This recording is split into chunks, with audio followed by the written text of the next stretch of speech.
Convidamos agora o senhor Weller Santiago Weber para nos apresentar seu artigo sobre controle interno, um estudo de caso na Câmara Municipal de Rio Preto da Eva, no estado do Amazonas.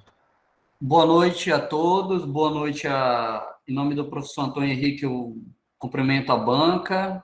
Gostaria de desejar uma boa noite ao professor Francisco Cunha, em nome de todos os tutores, e a minha amiga Débora, em nome dos meus colegas de turma. O tema do meu trabalho é um estudo de caso na Câmara Municipal de Rio Preto da Eva, no estado do Amazonas.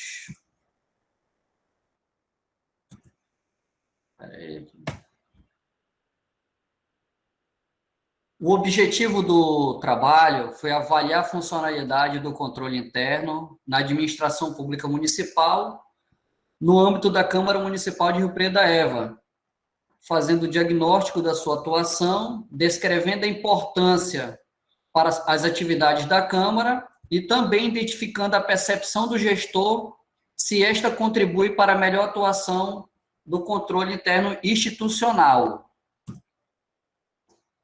A administração pública, ela é regida por pilares principais, pilares que são muito importantes para a boa condução de qualquer gestão. Esses princípios, eles são a legalidade, a impessoalidade, moralidade, publicidade e a eficiência. E dentro desses princípios, dentro dessa administração pública, aparece o termo controle interno, que vem a ser uma ferramenta de gestão que possibilita e assegura o cumprimento das normas legais, gerando a confiabilidade no processo e a melhoria de resultados, fornecendo dados, subsídios para o gestor público, né, tomar decisões que venham a ser benéficas para o bom exercício financeiro da instituição. A Lei Federal 4.320, de 64, ela instituiu normas gerais sobre o direito financeiro e elaboração de controle e orçamento para a balança da União, dos Estados, municípios e Distrito Federal. E dentro dessa lei, já começa a citar a questão dos tipos de controle dentro do Poder Executivo, que é o da legalidade, que nada mais é do que a legalidade dos atos que resultem na arrecadação ou realização de despesas. E em relação à fidelidade funcional, que é que o agente público ele venha a ser responsável pelos bens e valores na qual ele está subordinado, na qual ele está praticando os atos. E também por meio de um programa de trabalho, que nada mais é do que um cumprimento de metas, verificar se os termos monetários e o que é para ser realizado, executado, está condizente. Dentro da Constituição Federal de 88, o controle interno, ele aparece nos artigos 31, 70 e artigo 74. No artigo 31 e 70, ele trata muito da formalização legal do controle interno.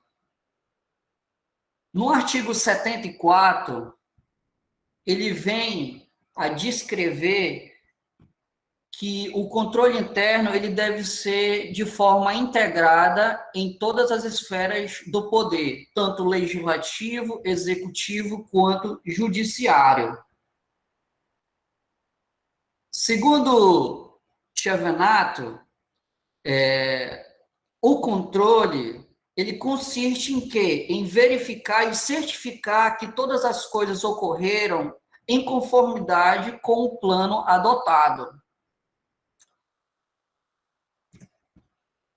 Com o advento da Lei de Responsabilidade Fiscal 101 do 2000, o termo e controle interno ficou muito mais abrangente Por quê? Porque a administração pública ela já estava tendo uma gestão mais orientada para a prevenção de riscos, correção de desvios e a garantia do equilíbrio das contas públicas. Então, o tema controle interno, além de ele ser atribuído a cada poder, ele vem como orientar principalmente a correção e a prevenção de risco para que o gestor público, na sua tomada de decisão, não venha causar dano ao erário. Eu cito também no trabalho em questão a resolução número 9 de 2016 do Tribunal de Contas do Estado do Amazonas. No seu artigo 4, ele menciona que a coordenação de controle interno, o órgão do controle interno, ele deve ser criado por meio de lei e que cada ato deva ser comunicado ao gestor para que evite dano. Dentro do trabalho, foi executado um projeto metodológico por meio de documentos e por meio da percepção dos gestores da instituição. Na primeira etapa, foi realizada uma pesquisa documental junto aos relatórios de auditorias do controle interno. Já a segunda etapa, foi executado um questionário junto aos ex-gestores e gestor sobre a percepção do que seria o controle interno junto à Câmara. Em relação à descrição do objeto de estudo, foi efetuado dentro do município de Rio Preto da Eva, que é um município da região metropolitana de Manaus, que hoje tem uma população estimada em quase 35 mil habitantes. Hoje a Câmara Municipal se encontra na sua 10ª legislatura, contando com 13 vagas de vereadores eleitos democraticamente. Os relatórios analisados foram os relatórios do controle interno dos anos 2017, 2018 e 2019. E também a aplicação do questionário de percepção do gestor, que no caso é o presidente da Câmara. Com base na análise dos relatórios disponibilizados do controle interno, podemos verificar que a Câmara Municipal de Rio Preto da Eva possui o controle interno criado por meio de uma lei número 002/2011, foi criado como um órgão de coordenação que visa fazer o assessoramento da presidência da Câmara e a criação do cargo do controlador. Existe também dentro da Câmara Municipal a figura do técnico de controle. O técnico de controle é um profissional que veio oriundo com base no último concurso público que teve na instituição e, com isso, ele é efetivo. É um cargo de nível médio. E também, com base nos relatórios também de gestão do controle interno de 2017, 18 e 19, apresentam vários pontos em comum. Quais são esses pontos em comum? O orçamento estipulado para cada ano fiscal foi atendido. Na questão da área de gestão de pessoal, no ano de 2017, a unidade de controle interno fez a recomendação da exoneração de uma servidora por abandono de emprego. Essa servidora, ela tomou posse no concurso da Câmara, sendo que a mesma também era funcionária da Prefeitura Municipal de Presidente Figueiredo. E com isso, no ano seguinte,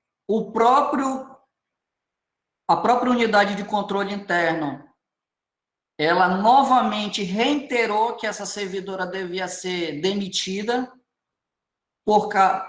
pela questão do abandono de emprego, e também não foi acatado. E veio uma recomendação do Tribunal de Contas para que o gestor efetuasse a exoneração dessa servidora, ou seria tomado a nível administrativo. E nos 3 anos analisados, a conta dos gestores da Câmara Municipal de Rio Preto da Eva foram aprovadas com ressalvas pela unidade interna do controle interno.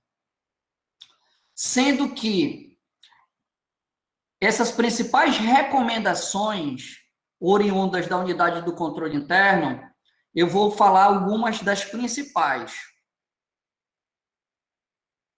Pode-se observar nos relatórios que a unidade do controle interno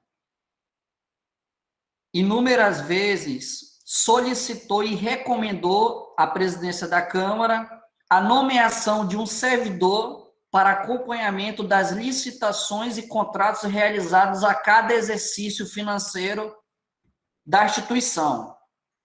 Também foi observado o elevado consumo de combustível sem o devido planejamento, planilha de controle ou alguma outra ferramenta que pudesse criar dados administrativos sobre a justificativa desse elevado consumo. Foi observado também a falta de alguns empenhos realizados em relação a contratos no decorrer dos exercícios. Foi observado também que houve retenção em folha de pagamento de INSS e de imposto retido na fonte, porém, o não repasse desses valores. Ou seja, era efetuado desconto em folha, mas não era repassado para a instituição, né, para o governo. E todos os processos licitatórios, eles parcialmente atendiam a lei na época de licitações, né, a Lei 866 de 93. A exemplo, a falta de fiscal de contrato, a publicidade de editais em relação ao diário oficial, e também a unidade de controle interno, ela encontrou muita dificuldade em relação ao portal de transparência desatualizado, que hoje, pela lei de acesso à informação, o órgão público, ele necessariamente precisa ter um portal de transparência atualizado.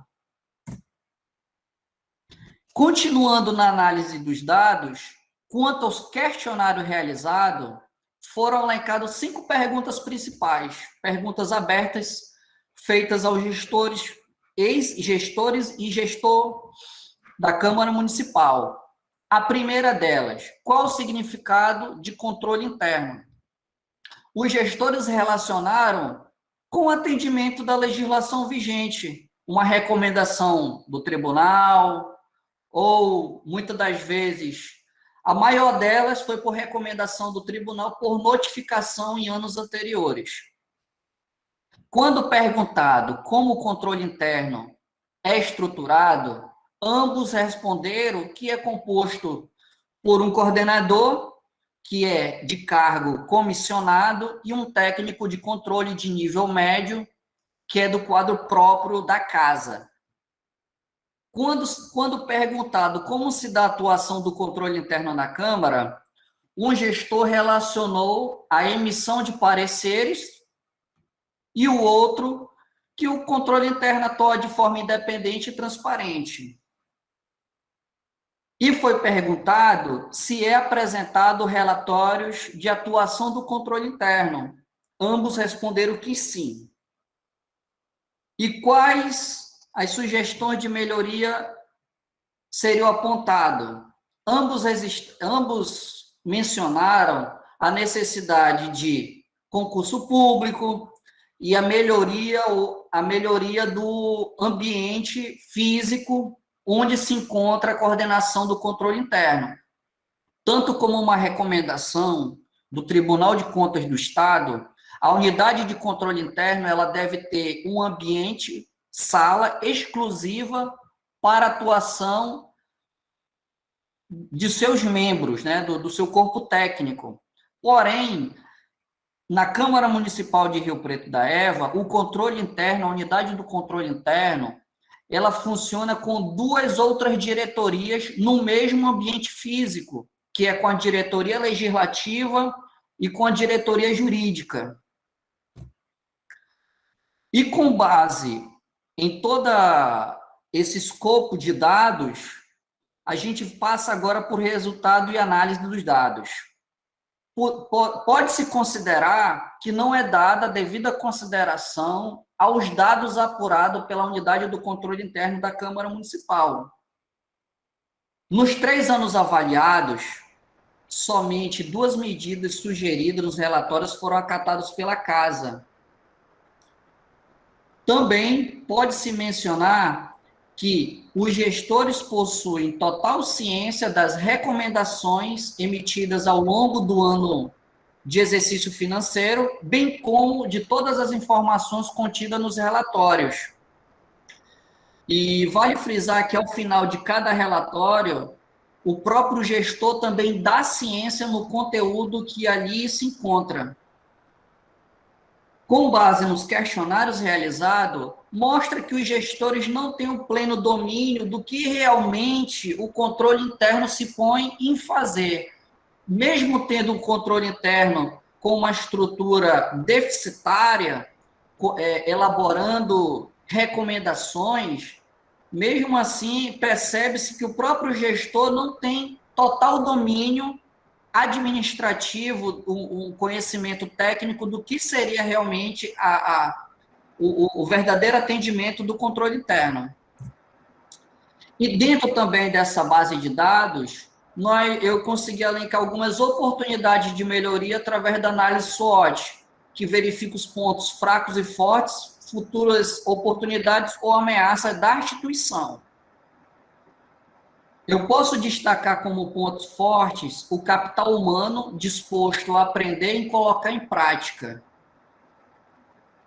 Alguns parlamentares comprometidos e atuantes. Hoje nós temos parlamentares com nível superior que não são detentores do poder de ordenadores de despesa, mas conhecem abrangentemente sobre a legislação administrativa.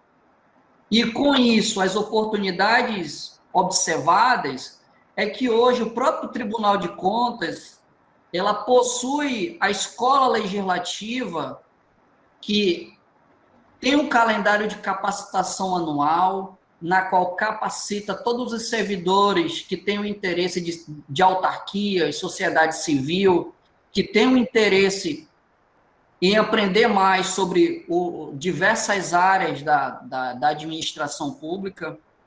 Então, tanto a Escola Legislativa quanto o Tribunal de Contas possuem hoje ferramentas para capacitar qualquer pessoa que tem interesse em aprender sobre administração pública. E também uma oportunidade que hoje o controle interno é um tema colocado em uma atual conjuntura política, porque hoje os órgãos de controle externo eles estão cada vez mais amparados a nível tecnológico, no cruzamento de informações. Então, hoje, a transparência pública é um tema altamente atual. Os pontos fracos que nós podemos observar é o corpo técnico reduzido. Hoje, a unidade de controle interno só tem 2 pessoas, um comissionado e um técnico de nível médio. Um ponto fraco é a subordinação do cargo do controlador à situação de ele ser comissionado. E isso acaba comprometendo até a autonomia, muitas das vezes, desse colaborador. As ameaças. Infelizmente, isso é uma conjuntura política comum, principalmente em municípios pequenos, que é uma atuação política partidária, mais voltados a interesses próprios. e também a própria resistência dos gestores que têm o poder de comando na atuação do controle interno, ou seja, apesar de todas as recomendações emitidas por meio de ofícios, por meio de notas técnicas, simplesmente ficam paradas em cima da mesa. Fica ali à mercê da decisão de quem tem autonomia de dar a famosa canetada. Como consideração final, as realizações de auditorias e a implantação de controle nos órgãos volta a sua atenção principalmente para uma atuação preventiva e orientadora daquele ordenador de despesa, a fim de evitar, principalmente, o que eu friso muito, o dano ao erário público, porque isso é o nosso dinheiro, né? O uso das informações... que já estouramos o prazo. Tá ok, desculpa, professor. O uso das informações do controle interno assegura o melhor emprego dos recursos, prevenção, redução dos erros e desperdício. No caso do controle interno da Câmara Municipal, é necessário promover vários ajustes quanto à estrutura, quadro técnico, auxiliando a superar as dificuldades. As recomendações apontadas pelo controle interno, devido à legislação vigente, se enquadram como atos de improbidade administrativa, porém serão levadas à Corte de Contas, ao Tribunal de Contas, que irá dar esse tipo de decisão. Aqui temos algumas referências, e muito obrigado, desculpa ter extrapolado o tempo. Ok, obrigado, Weller, pela sua apresentação. Nós passamos a palavra ao professor Dr. Antônio Giovanni Uchoa para as suas considerações. Ok. Boa noite, Weller, professor Kanda, professor Henrique, professor Francisco. Vamos fazer alguns comentários sobre o seu trabalho. Inicialmente, parabenizo pela sua iniciativa. E o tema é bastante interessante e pertinente à área pública. Infelizmente, você, em seu discurso, já detectou alguns problemas envolvendo interesses pessoais, né, deflagrados em detrimento do interesse público. Talvez esse seja o principal problema no nosso país. Não é dinheiro, não é partido, mas sim os interesses, né? Voltando aqui para o seu trabalho, controle interno, um estudo de caso na Câmara Municipal do Rio Preto da Eva, no estado do Amazonas. Tá um ótimo título, acho que não tem que mexer em nada aqui nesse título, viu? Tá excelente o título. Controle interno, tem que ficar bem claro do que se trata isso na sua fundamentação teórica, tá? Na sua revisão de literatura, tem que deixar bem claro, e você está especificando e amarrando isso com legislações, ok? No resumo, o que ocorre? Eu observei alguns alunos trabalham fortemente o projeto, isso é muito bom, né? Você trabalha bem o projeto, significa que quando você vai ao campo, você vai somente fazer a pesquisa, aplicar a pesquisa, né? Você não vai ter que fazer fundamentação teórica ou nada desse tipo, talvez um ajuste ou outro, mas boa parte do que você precisava fazer a nível de revisão da literatura você já fez no projeto. Às vezes, ocorre o que eu estou encontrando aqui no teu material, você resgata o projeto para montar o seu artigo e esquece de falar, esquece que a palavra projeto está aparecendo, né? Então, olha só, o teu resumo, tem uma parte que diz assim, ó, o projeto proposto teve como objetivo avaliar a atuação do controle interno como suporte à gestão pública da Câmara Municipal do Rio Preto da Eva, no estado do Amazonas. Então, já não é mais o projeto, né? Aqui já é a pesquisa, né? O artigo se propõe, né? Então, tem que modificar literatura. Eu vou até amarrar aqui para colocar pesquisa, né? Pesquisa, pronto. Eu tinha colocado artigo, mas acho que a pesquisa fica mais bonito. Pesquisa. Pronto. Melhor assim, pesquisa. Você vai olhar o texto, aí você acerta. Na sequência, você colocou foram realizadas pesquisas bibliográficas, documentais, sendo a metodologia utilizada uma análise descritiva e sob a forma de estudo de casos de natureza qualitativa. Ok, eu acho que está boa essa descrição, né? Está boa. Vamos ver, daqui a pouco a gente olha lá a metodologia, que tem muita coisa rascunhada lá. Então, o que eu fiz? Eu fiz uma busca dentro do teu material só com a palavra projeto, e ela se repetiu direto, né? Então, onde tinha projeto, eu fui matando aqui e colocando pesquisa, artigo, tá? Fui substituindo. Sinto falta de um problema de pesquisa com aquele pontinho de interrogação. Então, se depois você puder colocar esse problema de pesquisa aí para a gente entender melhor, vai ficar mais ilustrativo, tá? Passando aqui pela fundamentação, muito bem explanado, se baseou muito em legislação e pouco em artigos que falam sobre o problema de controle interno. Então, é uma tendência, tá, que eu estou observando dentro dos estudantes de administração pública, já estão voltados para a instituição pública, né? Ou seja, já são impregnados pela lei, eles leem a lei, mas não conseguem compatibilizar com os artigos de administração pública sobre a temática controle interno. Então, o que aconteceu sobre as pesquisas que relatam sobre controle interno. Porque uma coisa é você colocar legislação, e outra coisa é você colocar artigos sobre as pesquisas de controle interno. Então, está faltando um pouquinho dessa pesquisa aqui, tá, na tua fundamentação teórica, tá, ok? Nos procedimentos está muito, muito interessante, está trabalhado a nível de tópicos, está com citações, né? Estão demonstrando alguma aproximação ao conhecimento metodológico, né? Logo ao início, você diz aqui, a pesquisa terá um caráter descritivo exploratório, segundo o Gil, né? A pesquisa descritiva, uma das características mais significativas, está na utilização de técnicas padronizadas de qualidade, tais como questionário e observação sistêmica.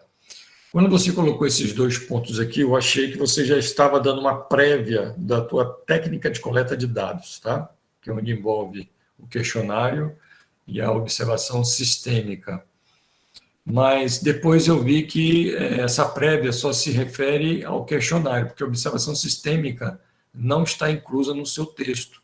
Então, seria interessante você revisar esse tais como e colocar a sua técnica aqui, né? Foi o questionário e documentação, tá? Na natureza de pesquisa, utilizou o Maio e utilizou o Flick 2003, muito bom autor de metodologia, tá? O Flick, junto com o Creswell, são muito bons, tá? O Creswell está muito pouco citado nas redações, mas é uma literatura fantástica também. Aparece o IN, que você envolveu o estudo de caso, né? Tá aqui, apontado. Aí vem que os dados estão no 2.4, os dados serão coletados em 2 etapas. Então, você está fazendo uma pesquisa documental e está aplicando um questionário de pesquisa, tá? E eu fiz uma observação aqui do lado, justamente em relação à observação sistêmica, não está sendo utilizada, né? Então, depois tu muda aquele textinho lá em cima que eu havia referenciado. Utilizando Marconi e Lacato, excelente material também, o Caldas e o Ferreira também, muito bom, né? No último parágrafo do 2.4, você colocou a aplicação dos questionários foram, mas eu acho que você escreveu errado, eu corrigi aqui para você, tá? Sobre essa questão dos questionários. Não estou identificando aqui quantas pessoas foram envolvidas com relação a esse questionário, tá bom? É bom você detalhar um pouco mais isso, sobre que, conforme meteu o questionário, escreveu o questionário, perguntas fechadas ou abertas, deixar bem claro o que são essas perguntas fechadas e se foram fechadas, se foram abertas, e se a tua intenção a nível de questionário, e o questionário trabalha muito com a acumulação, né? Ele é um contador de respostas, né? Então, provavelmente, você teria que descrever em algum momento percentuais, né, sobre as respostas que você coletou. A exceção se faz se você fez um formulário de perguntas abertas aí, né? Eu vi a análise utilizou análise de conteúdo, apesar de que na análise dos resultados, eu não sinto muito a análise de conteúdo aqui, tá bom? Mas essa fragilidade é muito comum no aluno quando ele começa a utilizar uma técnica, ou seja, faltou aprofundamento sobre a leitura, ou mediante até artigos em português muito fáceis de entender como aplicar a técnica e expor a técnica, né? Expô-la dentro do artigo, né? Mas é natural, isso é natural. À medida que a pessoa cresce, quando você for fazer especialização, você já melhora mais esse texto, tá bom? Você melhora mais esse texto aqui e aprende melhor a técnica, e vai dar maior robustez até, inclusive, para a publicação. O instrumento de coleta, né, você forma aqui que o instrumento de pesquisa utilizado foi a aplicação de questionário com perguntas abertas e semiabertas, detalhou um pouco mais, junto aos gestores da instituição pesquisada, mas não detalha quem são esses gestores, né? Então, se você puder explanar isso, quantos gestores,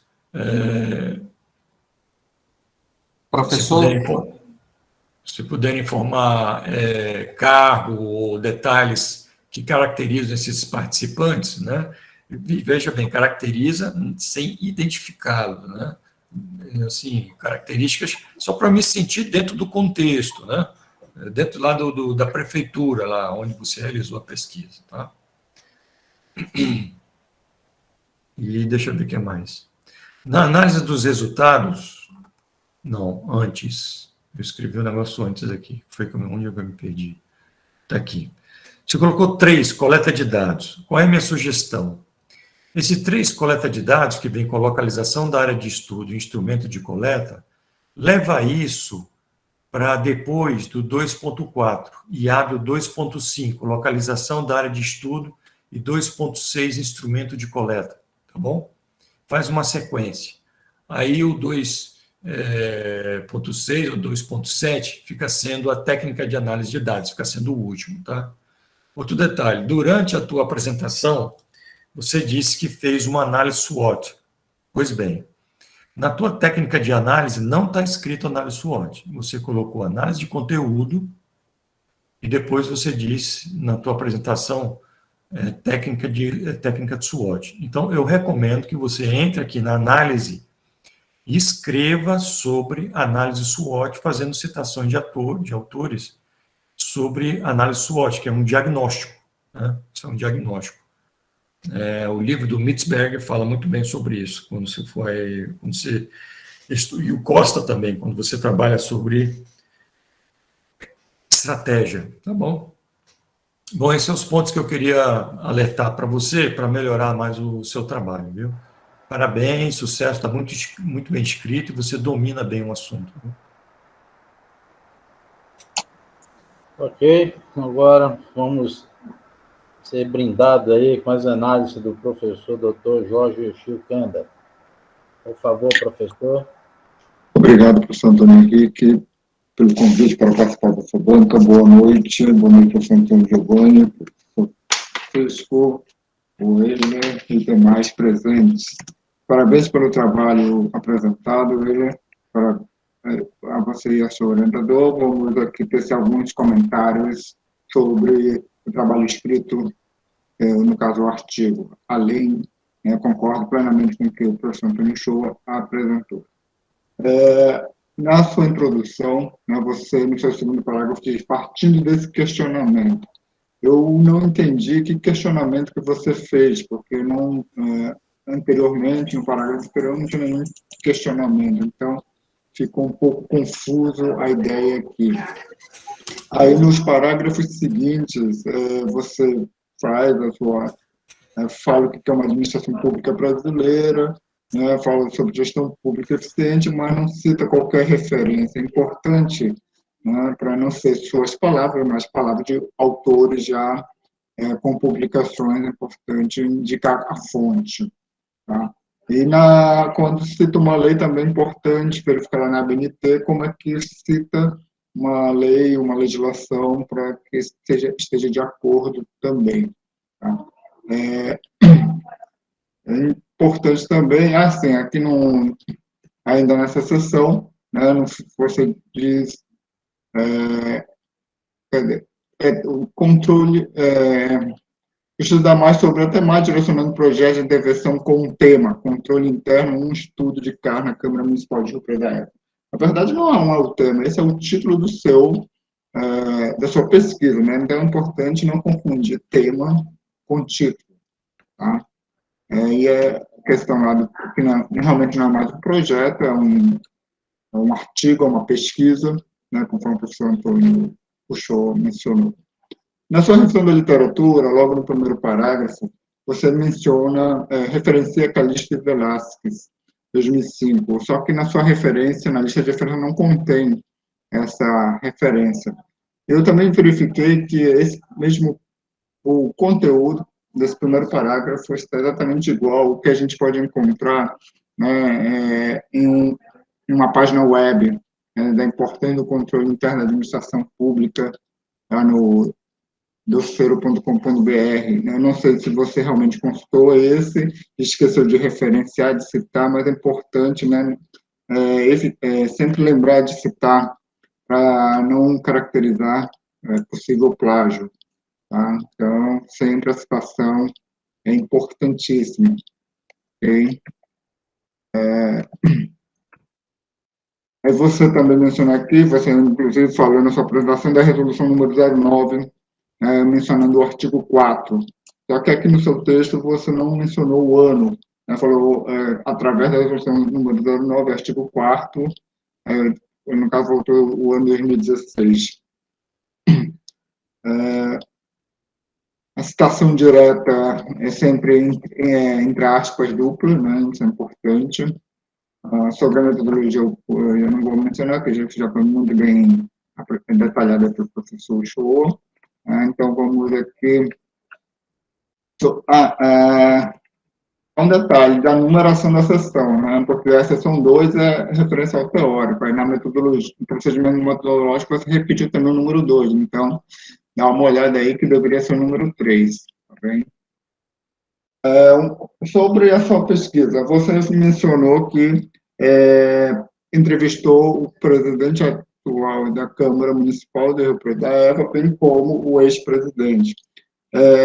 Eles autorizaram o uso do nome deles para que você colocasse no seu trabalho, eles estavam cientes de que isso poderia vir a acontecer, porque, independente disso, realmente o ideal é não citar nomes, né?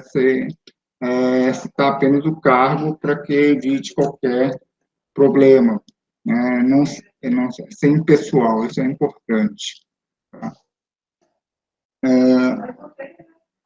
Vamos aqui.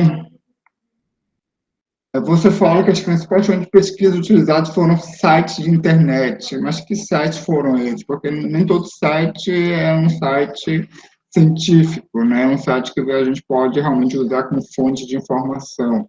Tá? Então, é importante detalhar que tipo de sites foram esses. Aí você fala na sua análise de resultados, no parágrafo, atualmente, segundo as informações da assessoria da Câmara Municipal. Então a assessoria também foi entrevistada, não ficou muito claro isso nos procedimentos metodológicos, se eles foram ou não ouvidos, né? E o responsável pelo controle interno também foi entrevistado para dar a versão dele sobre as informações que você tem, que poderia até mesmo ser confrontadas com o que você ouviu dos presidentes, do ex-presidente, né? Você diz, quando você começa a explanar sobre o relatório, sobre o orçamento disponibilizado pelo Legislativo, no ano 2017 você coloca lá o valor de 1.800.000 alguma coisa.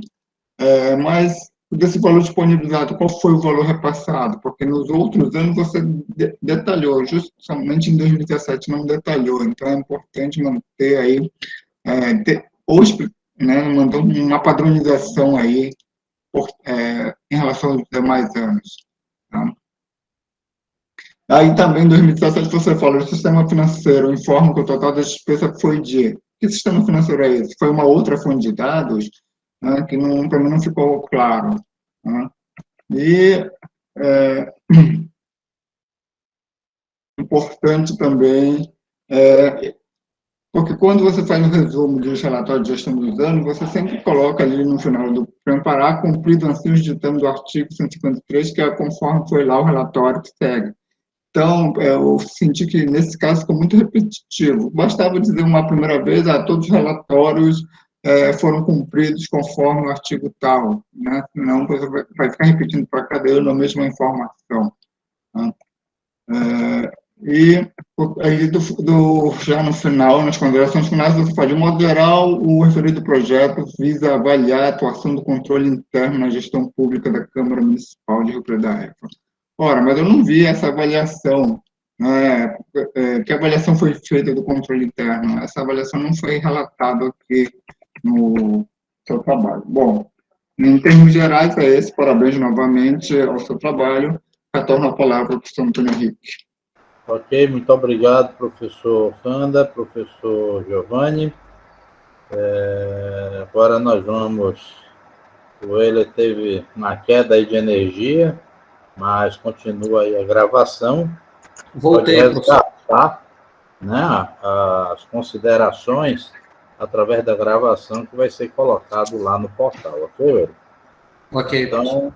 Agora nós vamos nos reunir e logo voltamos com as métricas que serão atribuídas ao seu artigo.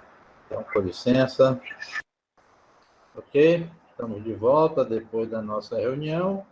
E a métrica atribuída ao seu artigo, no Euler Santiago Weber, é nota 8. Então, seja bem-vindo aí ao clubinho. E isso eu tenho aí 3 minutinhos aí para suas considerações finais. Obrigado, professor. Obrigado, professor. Obrigado a toda a banca. E quero dizer que é uma grande satisfação poder concluir esse curso com êxito. Foram 4 anos aí, eu creio que para muitos da turma, para mim também, de muita dificuldade, principalmente no momento aí que a gente viveu, né, com relação aos nossos familiares. E que Deus abençoe a cada um e desejo uma boa noite a todos. Ok, Euler. Muito obrigado. Então, vamos pegar as considerações aí dos professores, acertar o nosso artigo, né? E a nossa proposta depois é colocar esses artigos aí em alguma revista aí para a gente poder divulgar o trabalho que se faz aqui na nossa Universidade Federal do Amazonas. Então, seja bem-vindo, parabéns.